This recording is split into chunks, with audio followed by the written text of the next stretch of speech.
And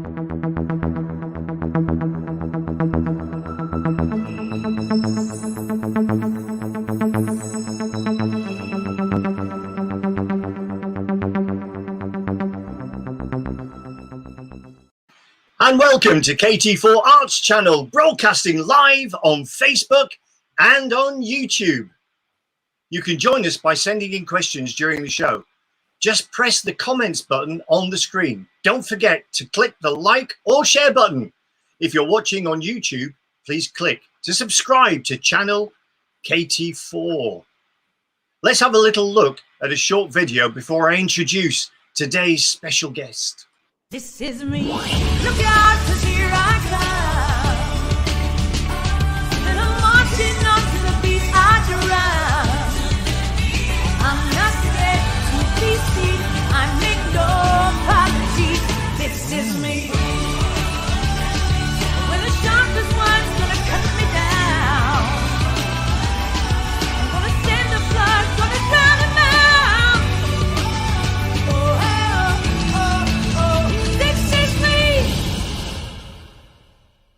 Give a huge welcome as I introduce to you our special guest live from Australia, no less. Yes.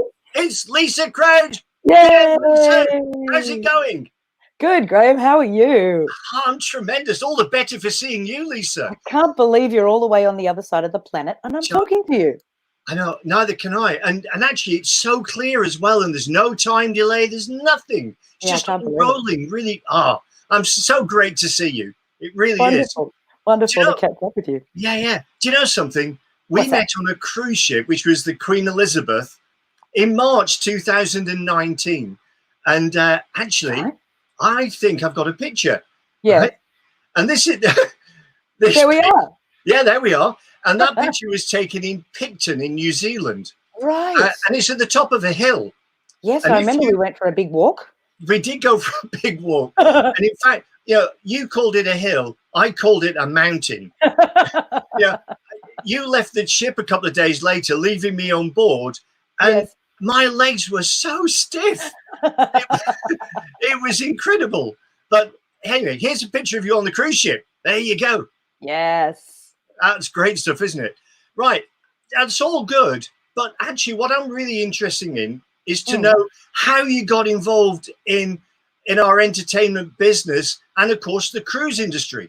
Right. Well, coincidentally, I'm wearing my Queen Elizabeth shirt today. Oh, well done. I should have put mine on, shouldn't I, as well? I should have a Queen Elizabeth mug.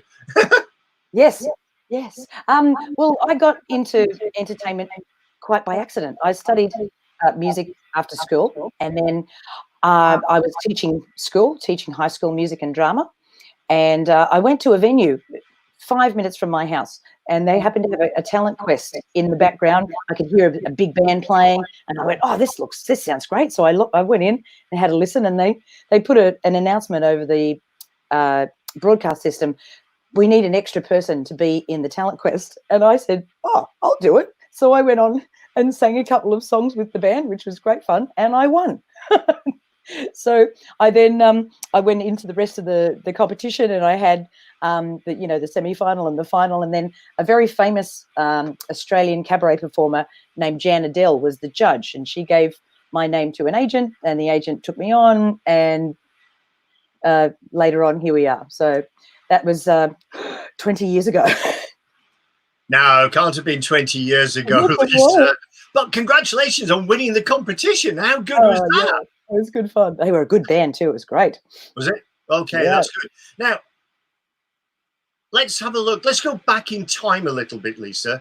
Because there we are. We've got the agency all set up. But let's unpick a little bit, because I'm really interested in knowing, kind of, you obviously went somewhere and you went to the right school. You took the right studies to become the talented musician that you are today. So tell us something about that process. I went to a country school, and after school finished, I had no idea what I was going to do, like a lot of kids do. So I went to audition for Newcastle Conservatorium of Music for a Bachelor of Music Education degree in classical singing. I had never had a lesson in my life. I showed up with my guitar and I played a folk song and sang a folk song, and then I did an entrance exam, which I must have scored quite well on. So they let me in. So I had my very first singing lesson at the age of 19, just about, with a beautiful operatic baritone called John Probyn. And then I had the great pleasure of learning with his daughter, Evelyn Probyn Lee, who was a beautiful soprano. And I learned everything there was to learn about classical singing, which was amazing and mind-blowing for somebody like me who'd never had a lesson before. Sang with the big orchestra there, sang with the big choir, had an amazing time, graduated at the end of that with a Bachelor of Music Education, then went on to teach at secondary school here in Sydney. Wow, amazing. Actually, kind of like 19 is a bit late, isn't it, really? To be, yeah? And so you started with opera. Well, yeah, oratorio and cantata and things like that first, because I was a very immature young singer at that stage, and our voices don't really develop until we're actually much older. So I was kind of in a good place to have my first lesson. A lot of kids start very, very early, and I'd already done a lot of my physical development, so my instrument was ready to take on board that technique. And then I moved through the various styles, and then I ended up, by the time I'd finished, I was doing some opera. Yeah. Wow, that's amazing. But you also got into singer-songwriting as well. And now you're very proficient in writing shows and doing all those sort of wonderful things. But what interests me here is, to be such a talented singer-songwriter, you've got to get inspiration from somewhere. And that inspiration has got to become from events and from what's happening today, even perhaps, and from people. Tell me something about this wonderful process, this creative process of singer-songwriting, the songwriting element of it.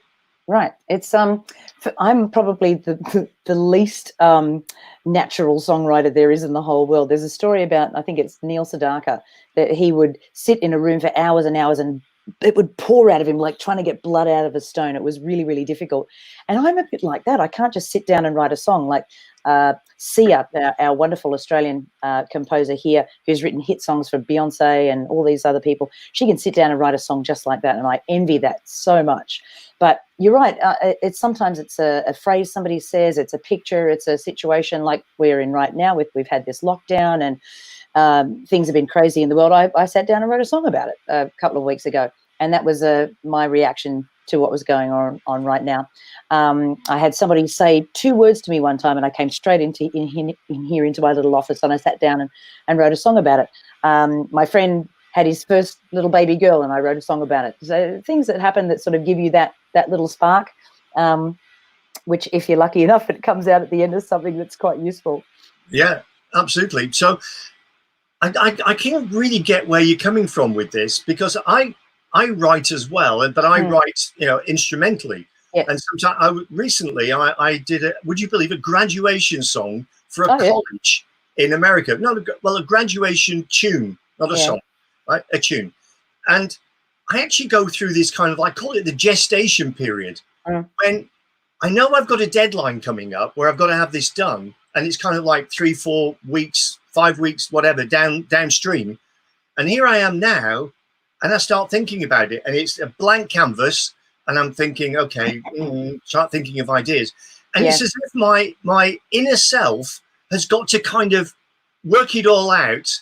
And then suddenly, after such a gestation period, then it's time to whoosh and go out and write it. And I'm sure that's probably the same sort of thing that you go through as well, Lisa.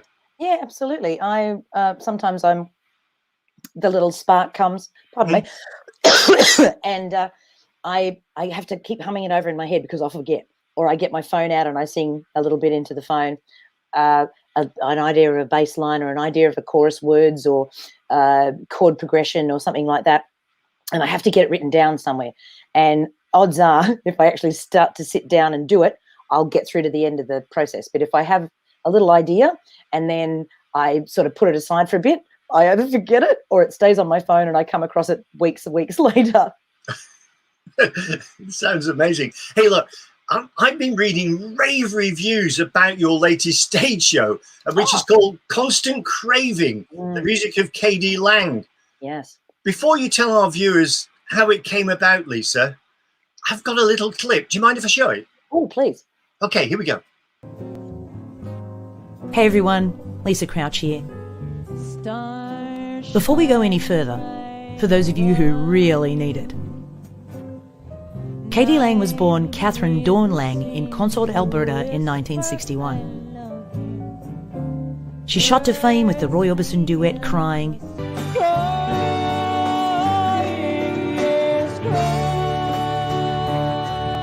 and exploded with the Grammy Award-winning album Ingenue via Constant Craving.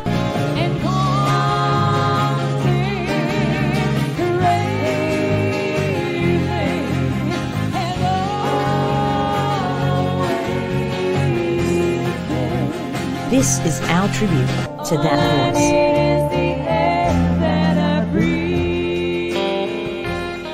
The songs were deeply romantic and emotional and about things. They were stories. Do you remember songs about things? Where is your head, Catherine? Where is your head?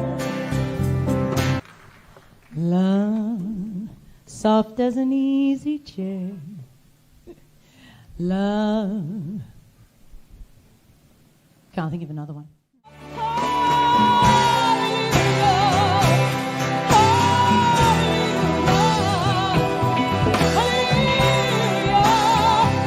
And now it's time for some gay 70s disco. But really, is there any other kind?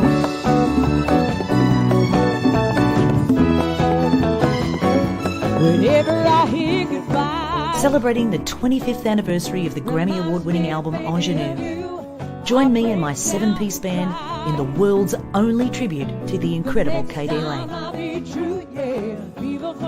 We are really proud of this show, and we can't wait to share it with you. Next time I'll be true. I'll be true.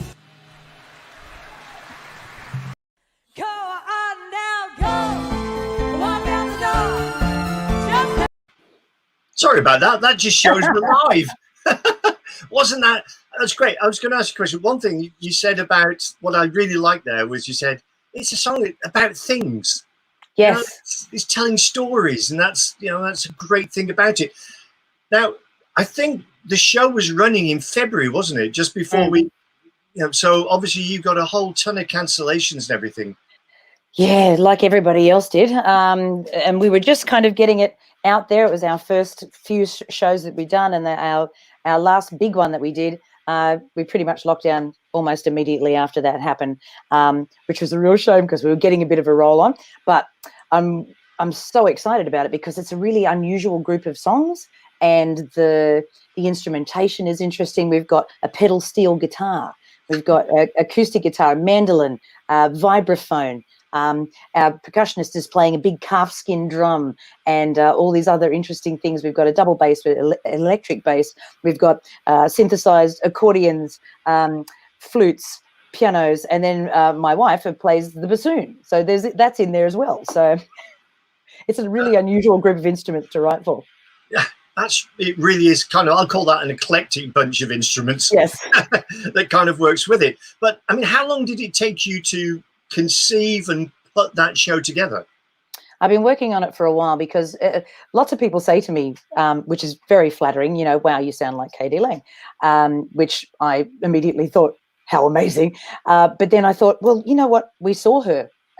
She came to Australia on the 25th anniversary of the album that I spoke about in that clip. And we saw the show, and we both just sat there with our mouths open and went, how amazing. I've got to do something. We've been talking about it for a while.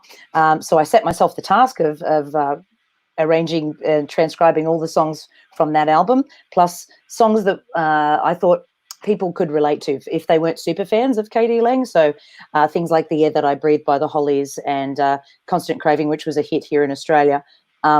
Hallelujah by Leonard Cohen, which everybody absolutely adores.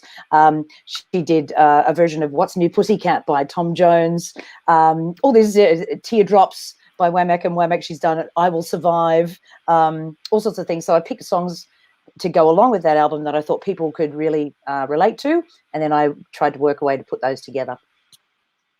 That's brilliant. I mean, I actually say, what you should do, you know, Lisa, is you should kind of like, you know, get your tour in Australia out of the way, and then bring it to the West End. Yes. That's cool. Yeah, bring it to London, to the West End. We'd really like to do that. But you're not only just doing that particular show, you've got some other stuff on the go as well. And one of them is called Powerhouse Divas. Yes. And it looks really fun. So do you want to tell me just a little bit about the old Powerhouse Divas? I think I've got an idea. There you go. Yes. It's all the great songs by great chick singers, all the shows that you would want to go to in the one show. So if you ever loved Tina Turner, Aretha Franklin, Dusty Springfield, Cher, Kylie Minogue, we do something for everybody. Pink, you name it, Adele, they're all in there. And it's a show that can be constantly evolving because as new singers come along, we just add them to the show. So I'm really lucky that my band, who we've been together now for 12 years probably, even longer probably, there are 3 girls in the band. So there's my wife, Kerry, Alex, our piano player, and myself, and we've been singing harmony together for all that time, for 12 years or so. And so we do the Andrews Sisters, we do the Supremes, all those beautiful harmony singers, and the girls and I, you know, we've sung together for so long, it sounds great. So it's just good fun. It sounds brilliant. I mean, I like that. What did you call it? Chick songs. Yes, great chick songs. I think that's brilliant. Shall we have a little bit of a clip? We did see a little teaser a little earlier, but here it comes. This is Powerhouse Divas. Yeah. Go on now, go. Walk out the door. Just turn around now. 'Cause you're not welcome anymore. And if I had to, I can do anything. I am strong. I am invincible. I am woman.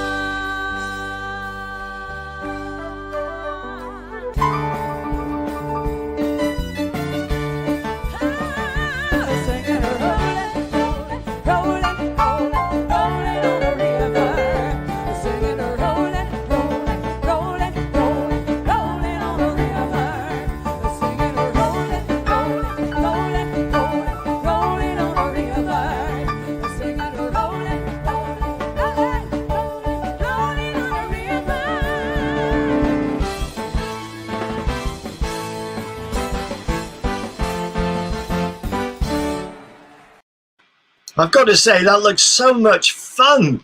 It is. It's a You're blast. enjoying that. It's a blast to do. And when the 3 of us are out the front and we've got our dancers, like you can see in that clip, it's just huge, huge fun. And the songs are great. They're all songs that have stood the test of time, you know.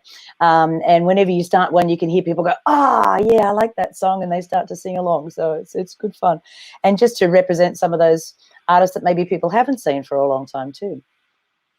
Yeah, I think so. I mean, there's something about, you know, just putting all those great divas together in one show.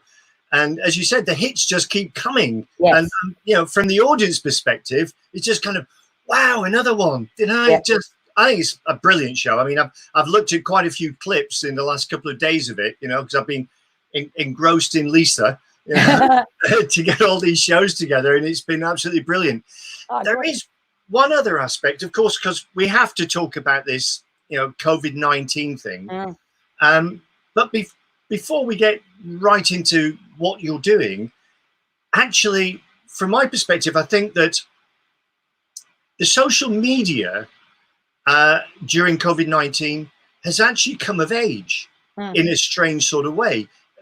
For example, here are you and I from Australia and in the UK, we're communicating, we're talking about music, and we're broadcasting to anybody that wants to listen on the planet, which is truly amazing. So there's got to be some good coming out of the badness, if that's really a good way of putting it. I don't know. But anyway, I think it is. And what you've done, I think, is tremendous, because I see that you've kind of like put together a streaming show, and you've called it The Compound. Yes, live at the Compound. Yeah, and I think that, you know, The Compound is a great thing. But what's good, it's, dare I say, Lisa, and I'm being kind here, that it's kind of like raw emotion and just there as it is. You know, people can get in there, have a look at, you know, you and your wife having fun, and you've got, I'm calling them the posse. You've got your studio there, but I'm going to call it the posse. Now, I've got a little bit of this. Do you want to tell me a bit more about it before I show a clip? Sure. We were sitting at home, you know, like all other musicians in the world, with all of our gigs gone, and we thought to ourselves, oh, you know, this is what real people do on a Friday night. They sit at home and look at each other. And that was just a bit weird. And then Kerry wasn't teaching at school because the schools were shut down as well. And she said, look, I can't play the piano anymore. I'm not playing. So we decided to just set up in the front room and just broadcast into the world. I'd never done it before. I'd never done a Facebook Live. I had the phone around the wrong way. We just started playing to see if anybody was out there watching. And sure enough, people sort of got on board, and then we started doing a little bit of a promo on Facebook about it. Oh, this week we're going to play Best of British, or songs for ROCK in the USA, or hits of the 80s or something. And it's just given us a bit of purpose, a reason to put the gear up and have a play and go through all our repertoire. I have literally thousands and thousands of songs on my laptop, and I play the guitar and Kerry plays the piano, and we just have a bit of fun. And then it's a good excuse to play some of my original songs too, because every week I play an original and a song from our Katie Lang show too. So it's absolutely brilliant. And I've got to say, I'm going to show you a clip, and out of all of those shows you mentioned, I don't know how many you've done now. 15. Over 10. I think it's over 10. 15, yeah. 15. You've done 15 shows. Actually, you're kind of like with me. I've done about 16 of these now. Yeah. So we're on the same sort of track list here. But what I particularly like, I looked at lots of them. You know, from each show, I just picked little bits. But I chose this particular clip, and the reason I chose it, because it shows you and Kerry interacting, and it shows Kerry's humour. Yeah.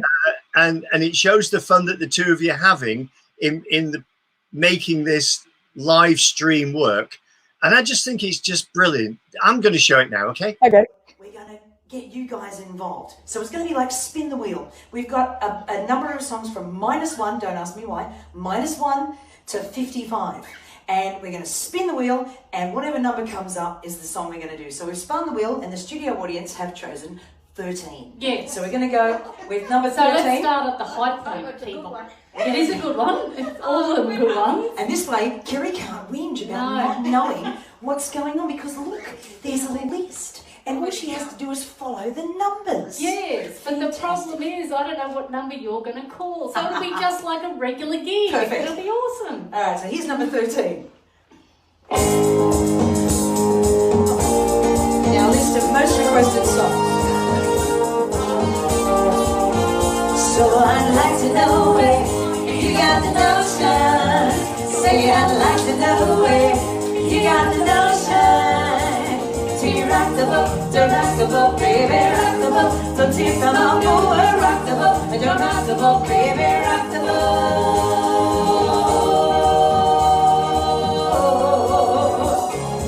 Ever since our little love began, your love has touched me like the rush of the wind.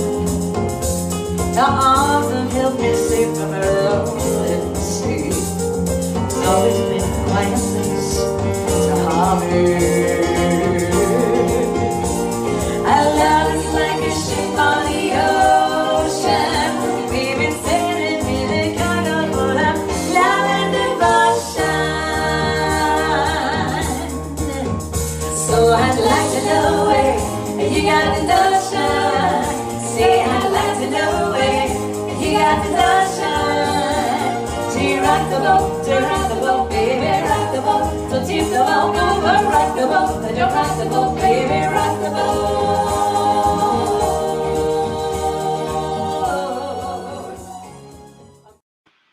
There you go. I think that's absolutely brilliant, Lisa. I mean, well done, both of you, for putting that together. And I know your mum was in the room there as part of the studio audience as well, having so much fun. But congratulations! It's absolutely brilliant. So Lisa, what are your plans for the future? Because obviously we've all got our plans for the future.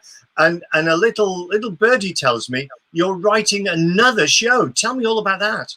Yes, I thought, well, the Katie Lang show is very specific. It's going to appeal to a certain audience. It's probably not going to appeal to lots of Joe averages. So, and not to be disparaging by saying Joe average, but you know what I mean. So I thought, what songs did I grow up with that I could share and that might have had some impact on my life? So I chose the year 1983, which was the year I was 17. Spoiler alert. And all the songs in the show come from the year 1983. It includes things like Boy George. It includes ballads. It includes fun songs, and it includes lots of. I've done a trivia reel for the beginning of the show, which has all sorts of mindless trivia of things that were invented in 1983, and asks everybody questions, and they get to sort of test their knowledge on the show reel at the beginning of the show, and just have a little bit of fun going back in time and celebrating those songs that I grew up with. Sounds brilliant, and I'm sure it's going to be a huge success when it comes out. Any idea when it's going to show?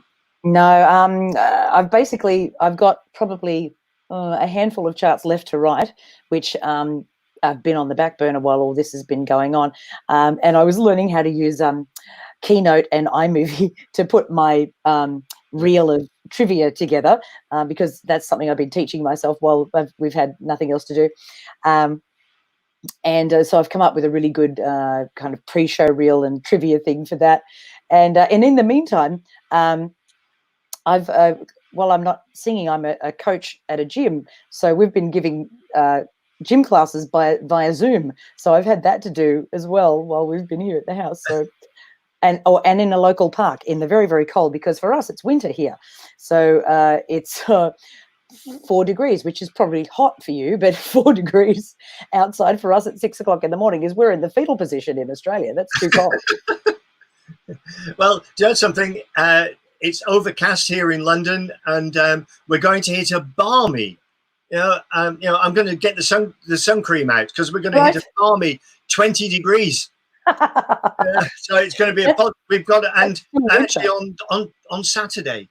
On Saturday, it's going to be blue skies, and definitely is sun cream time. It's going to be 23 degrees. Wow. Yeah. Is that summer for you? That's summer, yeah. Right. But mind you, it's Wimbledon fortnight at the moment, but we know Wimbledon's not taking place. Yeah. But always at Wimbledon, during Wimbledon, it rains. And so I think the planet has forgotten that Wimbledon's not happening because it's still raining. Hey, Lisa, before you go, I found a little cartoon of you. And so I thought I'd just put this on the screen. There we go. Look at that. How good is that? And it's actually done as a transparency, which is, I think, is really, really clever. It's from something called Bitmoji. You can download it, and you can build your own little, avatar character, and then you can basically type anything into it, and it'll produce like a little emoji for you. That's brilliant. I mean, I think you mentioned earlier about using all the different bits of software and various bits of stuff that we've been using, and I think we're all doing the same in that, for example, this particular platform that we're using at the moment. 2 months ago, this was rocket science to me. And so I just kind of locked myself away in my studio and just kind of embraced technology and kind of went out there to see what we could do. And that's what I've come up with. And you've got everything you're doing with your live streaming and rewriting shows, and you've got the gym and 6 degrees outside. And so you've got loads of stuff going on, which is brilliant. Lisa, I've got to say thank you for joining me in my virtual studio. It's been great to catch up and hear all about the great work you're doing. And I think I'll be signing up for the streaming compound shows. And Lisa, tell me about tomorrow. Now, I've got to say, if you're in the UK and you're watching this, I'm talking Australia time, which is 7:30 in the evening, Friday evenings. That I think is 9:30 a.m. in the UK, I think. So if you want to watch this, I highly recommend it. And tomorrow's quite a different one, isn't it? Tell us something about it. We're taking the compound on the road tomorrow. So we're going to visit where my family are in the Upper Hunter Valley in Rutherford and Maitland, which is where the rest of my family are. And we're going to go up there to my cousin's house, and they've got an outdoor fire, and we're going to sit around the fire with guitars, and everybody's going to sing and shake tambourines and stuff and do acoustic songs and have like a fireside jam session. So that's where we're going to be broadcasting from tomorrow. It sounds absolutely fun, Lisa, and I'll definitely be logging in tomorrow, and I shall be watching all the way from Heatwave, London, England, to see you around your campfire. Ladies and gentlemen, please give it up for Lisa Crouch. Hey, thanks for having me. So coming up next week on the KT4 Arts channel, my guest will be none other than Dr. Florian Schweizer, the Chief Executive Officer of the Arts Society based here in London, England. I'm Graham Jones, broadcasting live on KT4, the Arts channel. I look forward to chatting with Florian next week. Until then, stay alert and stay safe.